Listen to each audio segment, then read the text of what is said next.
Everyone, welcome to my channel.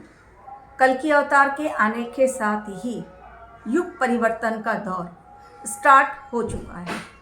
ये decade between 2020 to 29 कुछ ऐसी सरप्राइजिंग इंसिडेंट्स हर किसी के सामने आएंगी कि हर कोई सरप्राइज हो जाएगा। उन घटनाओं का एक्सपीरियंस जो लोग भी इस पृथ्वी पर रहेंगे इस डिकेड में, सभी लोग एक्सपीरियंस करेंगे। कारण कुछ अनोखी घटनाएं हर किसी के लाइफ में पर्सनल तौर पर भी उन्हें एक्सपीरियंस करने को मिलेंगी, क्योंकि ये परिवर्तन का युग स्टार्ट हो चुका है। और परिवर्तन जब होता है तो पूरे संसार में, पूरे वर्ल्ड में, पूरी पृथ्वी पर, पूरे यूनिवर्स में परिवर्तन का दौर हर किसी पर लागू होता है। इसी परिवर्तन के समय में, युग परिवर्तन का टाइम जब चल रहा है, भक्तगण और ईश्वर के बीच एक अजीब सा रिश्ता जुड़ जाता है। और वो ऐसा रिश्ता होता है जो किसी भी तरह से टूटता नहीं है, चाहे भक्त के जीवन में कितनी ही कठिन परिस्थितियां क्यों ना आए। कल की अवतार अपने उन भक्तों को तैयार करेंगे कुछ इस तरह कि वो सतयुग में रहने के लायक बने।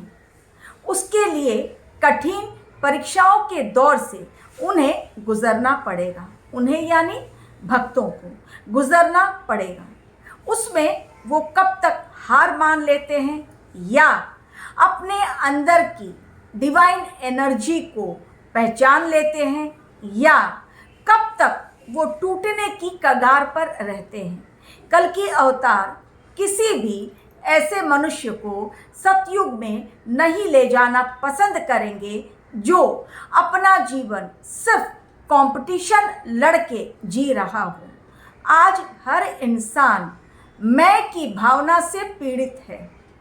मैं की भावना यानी जैसे ही आप कोई काम करते हैं, आजकल यूँ तो बड़े बड़े सन्यासी हों या धार्मिक इंसान हों, हर कोई भगवत गीता में लिखी हुई बात दोहराता है कि वो अब कर्म योगी बन गया है, क्योंकि श्री कृष्ण ने कर्म योगी बनने की सलाह दी है।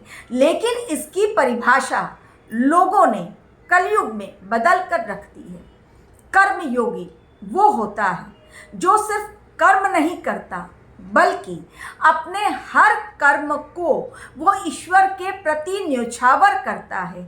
यानी उसमें ये भावना कदापि नहीं आनी चाहिए कि ये जो काम मैं कर रहा हूँ वो मैं कर रहा हूँ। ये जो मैं की भावना है वो इंसान में ईगो ला देती है, फर्स्ट।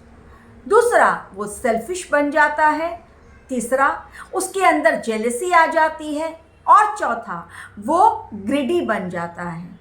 और ये चारों ही बुराइयां उसे पतन की ओर ले जाती हैं। यानी उसके जीवन में पहले तो वो बहुत कुछ अचीव करता है, लेकिन यही मैं की भावना उसे डाउनफॉल की ओर भी ले जाती है। कल की अवतार अपने किसी भक्त को डाउनफॉल तक नहीं पहुंचने देंगे। यदि उनमें मैं की भावना है तो उनके जीवन में इस डिकेड के अंदर ही कुछ ऐसी परिस्थितियां आएंगी, कुछ ऐसे इंसिडेंट्स होंगे, कुछ ऐसे टेरिबल सिचुएशंस उन्हें फेस करने होंगे जहां वो खुद समझेंगे कि कर्म योगी की सही परिभाषा क्या है। यूँ तो हर इंसान काम करता है, और मैं की भावना इसलिए कि मैं यानी मेरी कोई पहचान है, लेकिन वो पहचान आपकी शारीरिक तौर पे है जो आपका नाम है। लेकिन आप जब काम कोई करते हैं तो उसे, यदि आप कर्म योगी हैं, तो आपको पवित्र बनकर निस्वार्थ रूप से, बिना किसी लालच के, बिना दूसरों से कंपटीशन लड़े उस काम को करना है। और यही सोचना है कि ये भगवान का दिया हुआ, सौंपा गया आपको इस जन्म में काम है जिसे कि भगवान ने सौंपा है, और उस पर्पस को फुलफिल कराने के लिए आप धरती पर जन्म लेकर आए हैं।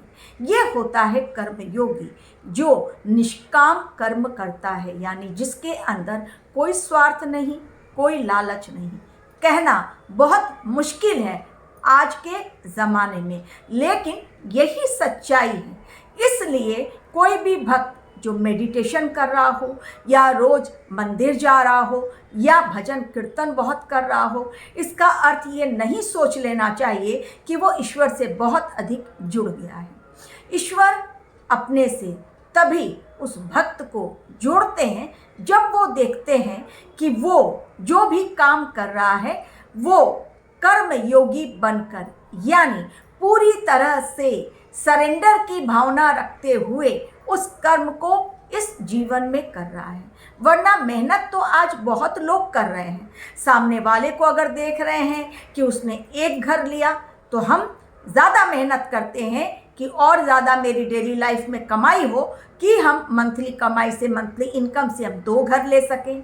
अगर उसने 1000 रुपीज़ का कपड़ा पहना, तो हमारे पास 2000 के कपड़े होने चाहिए। अगर वो देखने में बहुत स्मार्ट है, उसकी वेशभूषा बहुत अच्छी है, तो हम कोशिश यही करते हैं कि हम उससे कहीं ज़्यादा स्मार्ट लगे। यानी हमारी खुशी का पैरामीटर हमने कंपटीशन के ऊपर छोड़ दिया है। जो जितना बड़ा यानी जो आज जितना धनी है, जो जितना पावरफुल है, और जो जितना पैसा कमा रहा है, जिसने हायर पोस्ट अचीव कर ली है, वो सोच रहा है कि उतना ही बड़ा वो कर्म योगी है और अपने कर्म के बल पर वो भगवान को पा ले सकता है। यही गलत भावना है जो कल की अवतार अपने भक्तों में बिल्कुल देखना नहीं चाहेंगे। यानी आप जब कोई काम करते हैं तो आपके अंदर ये भाव कभी नहीं आना चाहिए, भले ही वो आपका सक्सेस हो या आप फेलियर है उस काम में, तो ये मत सोचिए कि ये आपने किया, मैंने किया, मैंने 2 फ्लैट लिए, मैंने आज इस पोस्ट को अचीव कर लिया, मैंने दुनिया में परिवर्तन किया, मेरा ही वीडियो देखकर लोग परिवर्तित हो रहे हैं या धर्म कर्म से जुड़ रहे हैं। ये बातें ईश्वर को पसंद नहीं आती हैं। अपने आप को पूर्ण रूप से समर्पित करते हुए कंपटीशन मत लड़िए दूसरों को देखकर। आप अपनी एनर्जी को पूरी तरह से वेस्ट होने से बचाइए। आपके अंदर जो कैपेबिलिटी है, नॉट नेसेसरी कि वो दूसरों की एनर्जी से मैच करे या दूसरों की एबिलिटी से मैच करे। आप अपनी योग्यता के अनुसार, अपनी बुद्धि के अनुसार, अपने ईगो को साइड में रखते हुए, कौन आपको क्या कहते हैं इसकी परवाह न करते हुए, ईमानदारी के साथ अपने कर्मों को अपने जीवन में अंजाम तक पहुंचाइए। देखिएगा, जैसे ही आपके अंदर से मैं की भावना यानी अहंकार की भावना निकल जाएगी, उसी दिन से आप उस डिविनिटी से जुड़ जाएंगे, उस डिवाइन एनर्जी से जुड़ जाएंगे जिनका नाम है कल की अवतार। जब तक आपके अंदर से मैं की भावना खत्म नहीं होगी, आपके अंदर का स्वार्थ, लालच, जेलसी, दूसरों को नीचा दिखाने की भावना खत्म नहीं होगी, कंपटीशन की भावना कि उसके पास इतना है, मेरे पास कम है, मुझे भी उससे और ज़्यादा मिलना चाहिए, जब तक ये शिकायत का दौर कंप्लीट नहीं होगा, फिनिश नहीं होगा, तब तक आप उस डिवाइन एनर्जी के साथ, जिनका नाम कल की अवतार है, जिनका नाम शिव आदि शक्ति है, जो इस धरा पर मौजूद हैं, किसी भी फॉर्म में आप जिनको भी पूजते हों, लेकिन अगर उनके साथ आपको अपना कनेक्शन जोड़ना है तो अपने अंदर से मैं की भावना को निकालना है और पूरी तरह से अपने आप को सरेंडर कर देना है ईश्वर के प्रति। जब आप निष्काम रूप से अपने कर्मों को करते हैं, आप देखिएगा आपके अंदर एक खुशी की लहर दौड़ जाती है। जो भी आप करें, यदि आपको सक्सेस मिलती है तो भी आप कहिए ये ईश्वर ने मुझे दी है, मेरा उसमें कोई रोल नहीं, जैसा उसने आदेश दिया हमने उसी तरह से करवाया।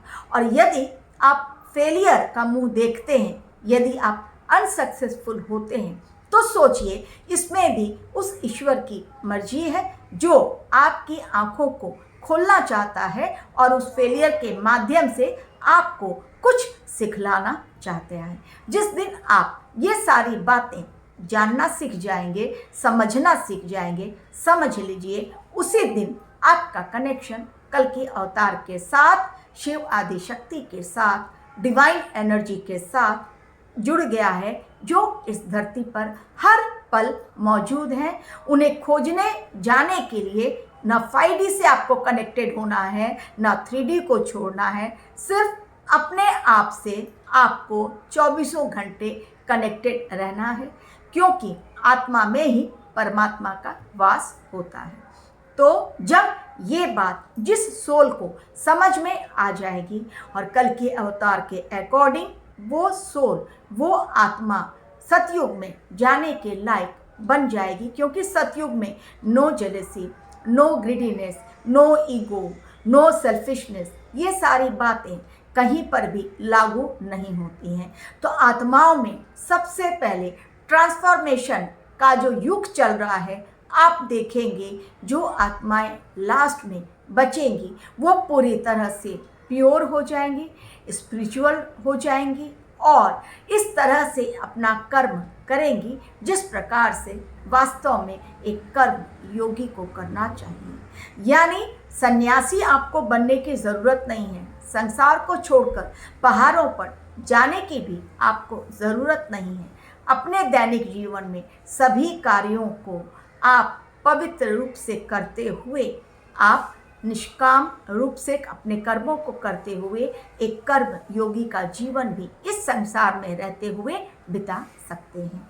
तो ट्रांसफॉर्मेशन पूरे यूनिवर्स में, उसमें कल की अवतार के, शिव आदि शक्ति के जो भी स्पिरिचुअलिटी की राह पर हैं, वो भक्तगण जब उतने प्योर बन जाएंगे तब सतयुग की स्थापना होगी और ये धीरे धीरे होगा। परिवर्तन एक दिन में कभी भी नहीं होता है, सबसे पहले आप ये जान लीजिए। बहुत तो पूछते हैं किस साल में सतयुग आएगा, साल में नहीं आएगा, परिवर्तन होना स्टार्ट हो गया है और धीरे धीरे धीरे धीरे आप अपने उस डेस्टिनेशन में पहुंच जाएंगे जिस डेस्टिनेशन का नाम है सतयुग। Thank you very much for watching my video.